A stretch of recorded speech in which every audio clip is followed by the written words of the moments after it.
இருக்க ஆசை சீரியல்ல அடுத்து வர எபிசோட்ல என்ன மாதிரியான ட்விஸ்ட் எல்லாம் இருக்க போகுதுங்கிறத இந்த வீடியோவில் பார்க்கலாம். ரொம்பவே கோவத்துல இருக்காங்க ரோகிணி.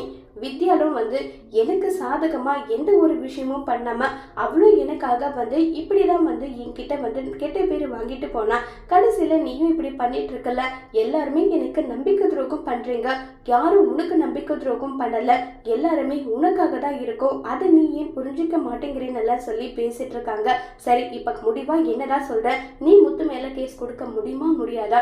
என்னால முடியாது, பின்னாடி எனக்கு பிரச்சனை வரும், எந்த பிரச்சனையும் உனக்கு வராது, ஏண்டி நீ தப்பிக்கணுன்றதுக்காக மத்தவங்களை எப்படிப்பட்ட சுயநலவாதியாவும் நீ மாத்திப்பியான்னு சொல்லிட்டு வித்யா அந்த இடத்துக்கு வந்துடுறாங்க. வித்யா, நான் மகேஷ் கிட்ட பேசிட்டு இருக்கேன், நீ எதுக்காக இதுல இன்வால்வ் ஆகுற?